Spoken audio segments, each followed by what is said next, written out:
Welcome to Change the Climate, the program about the Olympia chapter of Citizens Climate Lobby and efforts to create the political will for a livable world. Now here's your host, Ari Simmons. Hi, today we will be talking to Alan Hardcastle, who is the legislative liaison for the Citizens Climate Lobby Olympia chapter and awesome climate advocate in our community. Hi, Alan. Hi, Ari. How are you? I'm great. How's it going? Very good, thanks. Awesome. It's spring, feeling good. It's about time. Nice. Have any cool spring plans?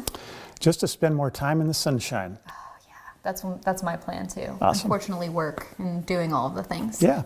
So my first question to you, because I don't know you that well, we've worked together in different capacities, but what got you started in advocacy?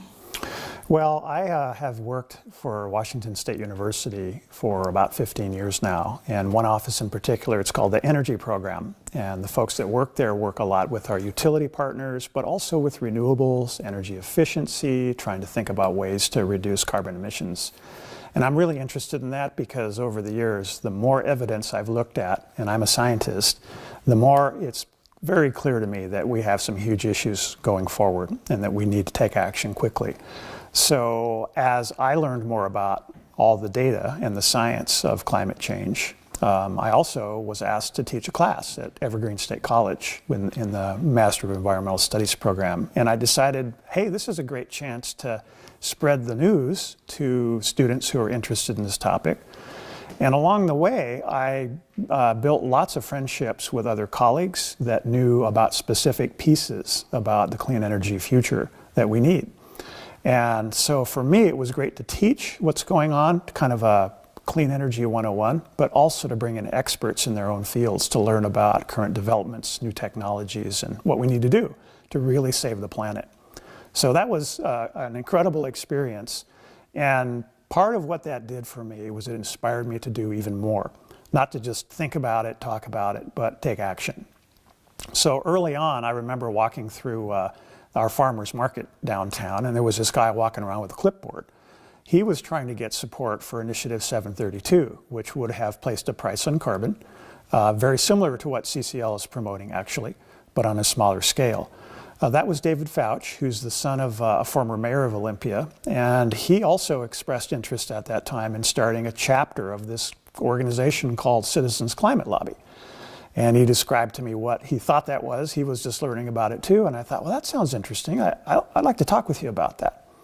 And from that point on, and that was before summer in 2016, he formed a chapter. We held some first initial meetings. We found a few people in Olympia that were interested. And then from that point on, we've met every month for the last several years now, where we talk about climate change, what policy changes might be implemented to really deal with this global crisis we have. And CCL is a national organization, but it has hundreds of chapters across the nation and internationally. And in every state, there are multiple chapters. I think we've got several, 28, 30 in Washington alone. Having a chapter in Olympia makes perfect sense. Being the seat of state government, we have access to a lot of influential people. It also is a town that is steeped in activism. So we thought this is the perfect combination. It's an issue we both care a lot about. And Citizens Climate Lobby supported Initiative 732 formally, as well as 1631, the follow-up initiative that also didn't quite make it past the finish line. But the fact is, many, many organizations and people care about this issue passionately, and they realize that we've really got to turn into a new direction. So CCL has been an organization for, I think, about 7 or 8 years on this idea that we ought to place a price on carbon and that we ought to move to new clean renewables and new ways of thinking about reducing our carbon emissions. So their policy, which was in place for several years, was an attempt to promote formation of a piece of legislation at the national level that would have implications for all of our states. And recently, they were able to get a bill passed in Congress, in the House, and that bill has been circulating for a while now. It's called the Energy Innovation and Carbon Fee and Dividend Act. And it is getting a lot of attention because I think more and more politicians and members of Congress are realizing this is an issue that American people really care about and they want to see something done. So in a roundabout kind of way, we had small beginnings, but we're part of a much larger organization that has a lot of influence and is very activist and really rests on the energy of its volunteers, which I think is a brilliant plan. So that's how it got its start in Olympia, and the organization has grown ever since. We have actively supported these voter initiatives in Washington all along the way. Many of us are passionate about that and local issues that we want to see happen. Being in Olympia is both a blessing and a curse. The blessing is that you have a lot of like-minded people that want to make a difference. The curse, if it is a curse, is that you are kind of in a cocoon of like-minded people. The rest of the state even, especially in the eastern part, has a kind of different perspective on what the problems are and how far they really are willing to go.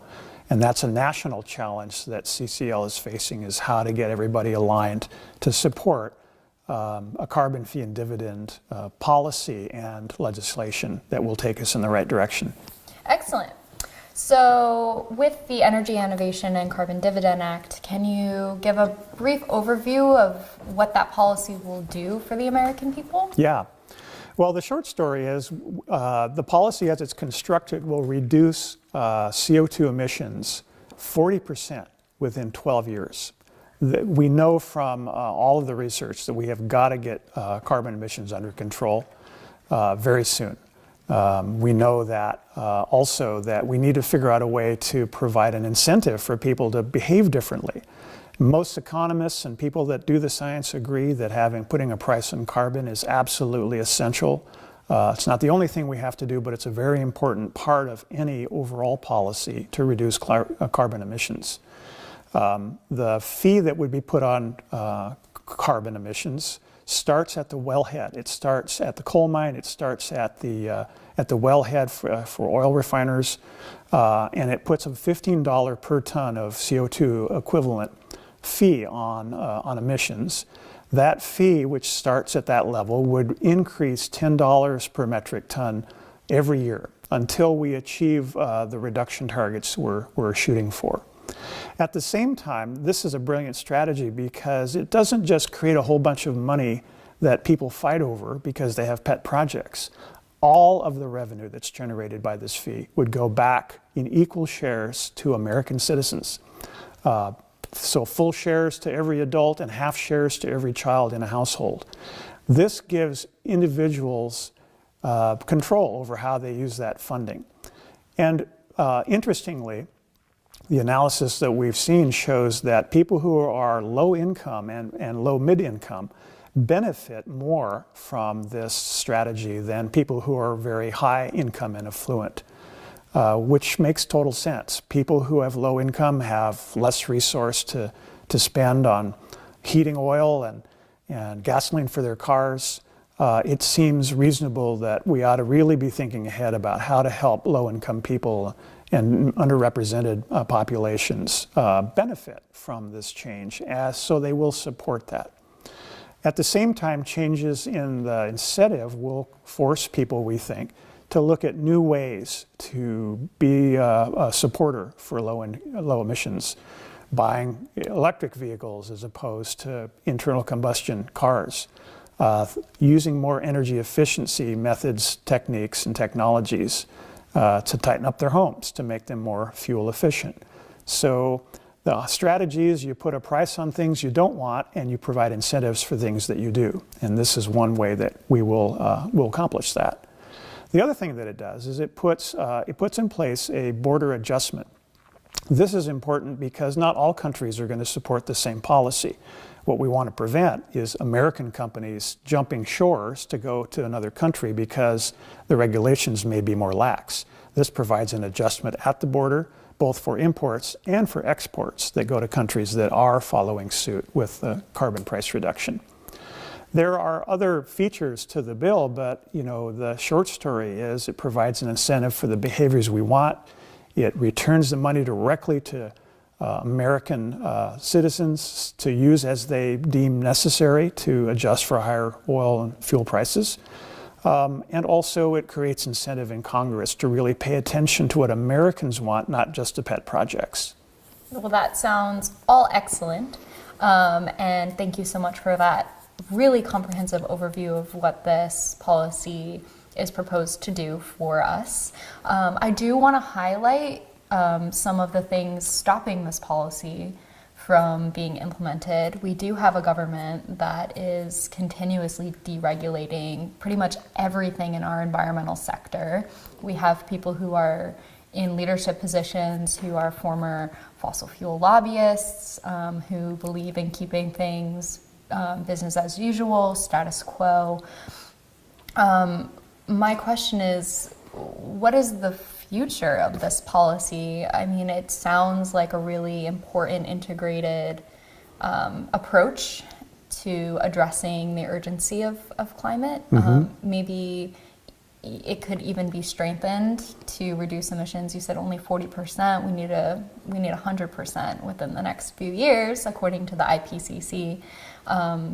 So with fossil fuel money being poured into dismantling a lot of these initiatives, with a government that is so corrupt and so corroded by large corporate interests and fossil fuel money, what do you see the future of this policy being, and how long do you think that we have in order to really get a comprehensive way of reducing carbon as a policy for the United States? Yeah, that's a great question. One thing that gives me hope is that Republicans in some states are beginning to see the direct impact of climate change in their communities. Florida is a great example. You're seeing the beaches being eaten up because the tides are rising, because we know that climate change is going to cause higher tides and more inclement weather.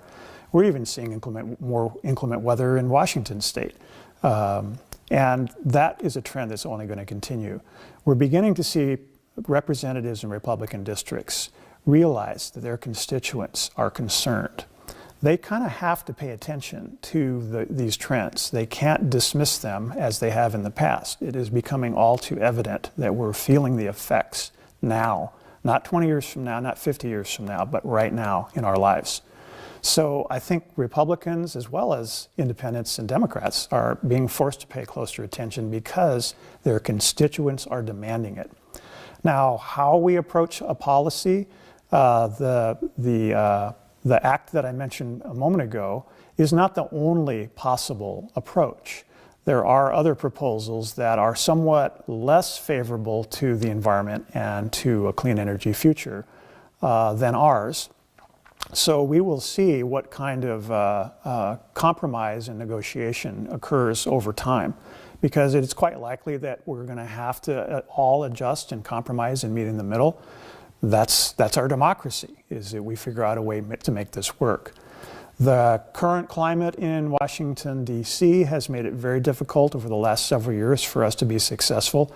But again, where we're seeing hope is constituents are raising their voices. CCL is very much a volunteer, constituent-based organization. We're also trying to leverage that pressure on members of Congress. And the strategy for CCL local chapters is that you focus on one member of Congress, your representative in your district, and really work closely, be influential with that person, support that person. Our approach is not to go in there and demand things or hold our hands out and expect, something to come our way. We develop a relationship, it's respectful, but we are very persistent. And we let our members of Congress know we are not a flash in the pan, we're not going away, we're in this for the long haul. And we have expectations that they support a rational approach, a way that can take us forward that is systematic and policy driven. So I think that even with all the negatives, the American people are standing up and demanding action. What specific actions we'll take will have to be played out over time. There will be some adjustments. But I think even compared to just a few years ago, The trends are positive, that we're moving in the right direction, but we need to accelerate. You're absolutely right. We can't depend on a 40% reduction in 12 years. We've got to get all the way to 100%. That will take some time. But with this policy in place, the way that it's sculpted, we will achieve the necessary reductions in the long term.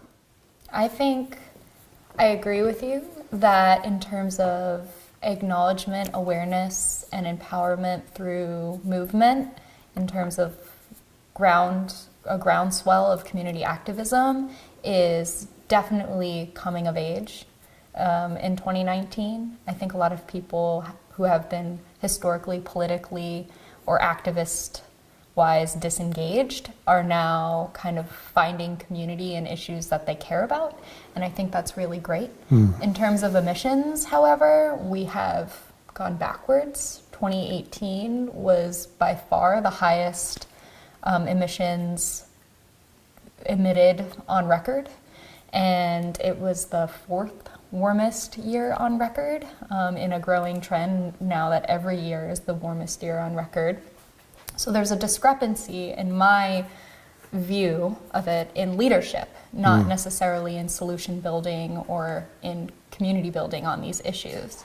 One of the things I know through my own lobbying is that we've always reassured our leaders to be brave because they have a whole team of people working to make sure that their communities that they represent are going to be well poised for making this energy transition.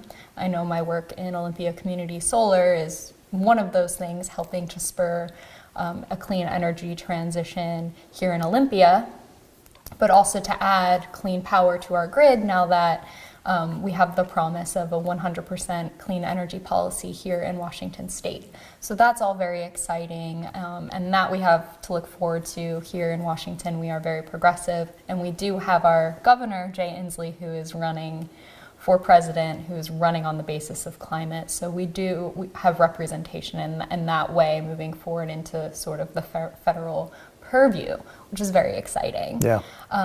One of the things I want to ask is how this policy, the Energy Innovation and Carbon Dividend Act, integrates into Alexandria Ocasio-Cortez's Green New Deal policy, which has been dubbed advantageous or aspirational, which I personally don't see it as that. I see it as being inspirational and being a very plausible and very defined way of moving forward to make sure that our energy transition is equitable, to make sure that we have homegrown jobs, to make sure that our workers are taken care of, to bring people out of disparity and out of marginalization and into an economy that's inclusive.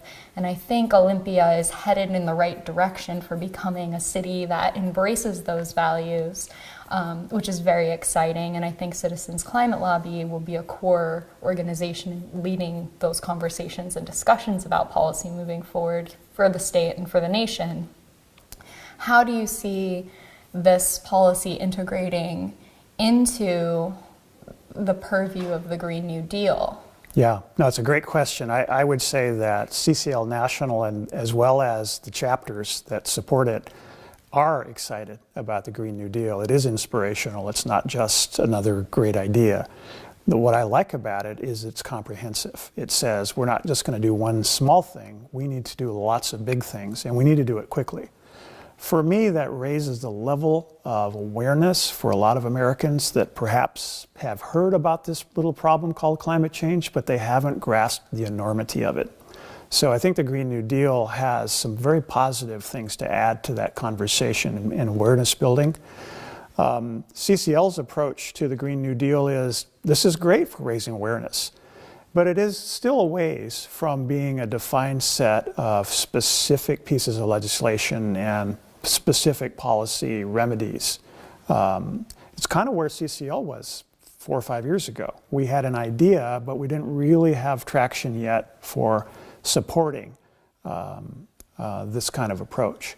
Now we do, and my hope is that the Green New Deal could march in that direction as well, to go from being an idea and some principles to having something very pragmatic to add to the conversation in Congress. I see the Carbon Fee and Dividend Act being very consistent with what the Green New Deal on the broadest sense is all about. But I will also say that if we can adopt and move forward with this act soon, that will provide a very important marker and foundation post for subsequent Green New Deal ideas to be successful. I just think that if we wait for one big, all-encompassing policy to happen, it could take a long time. We right now have in the halls of Congress a bill that will morph, but can be voted on, implemented, and put into law. That would be an enormous first step for all things climate, and the Green New Deal, I think, adds a lot of emphasis on other things we can do, as well as having a carbon fee in place. So I'm excited about the possibility. Some people think, oh, well, that's really different from what you guys are trying to do. Well, I don't think it's inconsistent at all with where we need to go as a country, and we ought to be leveraging each other's strengths. So I'm excited that we have this new attention, this new energy, because we really need it. We need to move quickly. We need to move in ways that are going to be effective. And we think that CCL's policy and this new legislation can be a big part of that. And that's so exciting, especially considering that movements like the Sunrise Movement, which are pretty much carrying the message and the meaning of a Green New Deal, is a youth-led climate movement. Yep. Just to highlight some of the things that have happened over the course of a few months. I mean, in March we had one of the most robust climate rallies in history. Over 1 million children from all around the world walking out of classrooms, bringing attention to this issue, and saying and demanding climate action and climate activism. That's a lot of responsibility for youth to have and to have to take in order to get the message across that their futures have been stolen from them, and that there needs to be a substantive change where even youth can be leaders in this movement and have autonomy and have empowerment through math and science education and through research to make this world a better place. And I was just wondering if you could kind of give an overview and a background of how teaching and how student activism has been a transformative part for your career and in your life. Yeah. Well, on the dark side, the more I learned about the impact that our behaviors and our actions are having on the earth, the more depressed I became. But you have to work through that, because you can't not do something because you're depressed. And in fact, this is a situation where we need to have all hands on deck. That's what we need right now. And part of what we're hoping our young people will do is to take this on. Yes, we should have paid attention sooner. Yes, we should have acted quicker and done more. But we're dealing with the hand we have. And part of what we really need is for our young people to step up and say, this is a mission area. This is something I want to do. I want to make a difference. And teaching at the university, college level, for me, is one approach. You have a lot of very sincere, earnest people that see this as their future, where they want to spend their time, the difference they want to make. We need to inculcate that same interest and commitment from people who are right now in grade school, that don't really know about the things that we know. We don't want to shut them down with the reality. We want to inspire them to roll up their sleeves, study hard, learn what they can, contribute in any way they find appropriate and interesting to themselves.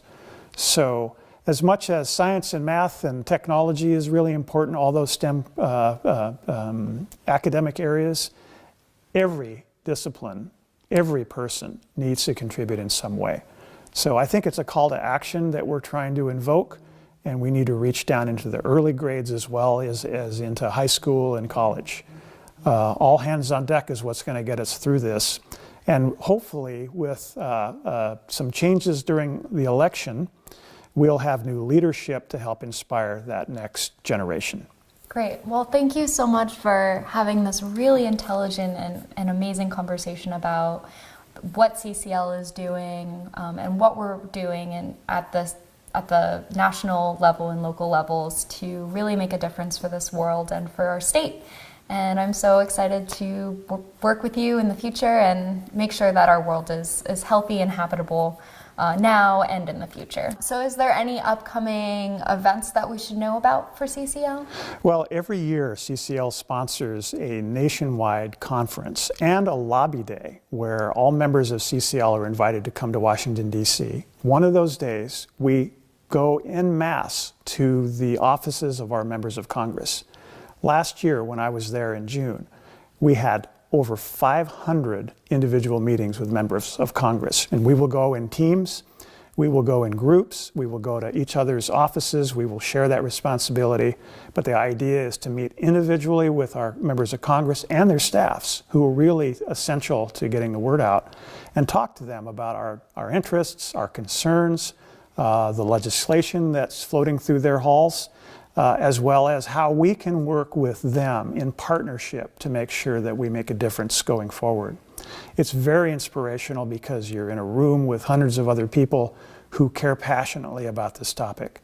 So it's both a camaraderie building event in our nation's capital, but it's also an opportunity to meet directly with people who have the influence and can make a difference in the legislative process. So it's really a wonderful event. I would encourage anybody who's interested to consider that trip. If you've never been to our nation's capital before, it's pretty awesome. And it's even more awesome if you can be there to make a difference. Great. Well, thank you so much for sharing that and for all of your incredible work and insight. It's always a pleasure talking to you and getting some knowledge from you. And I look forward to working with you in the future to make our world a better place. Thank you, Ari, and thanks for your work. Thank you. Bring it in for the real thing. Yeah.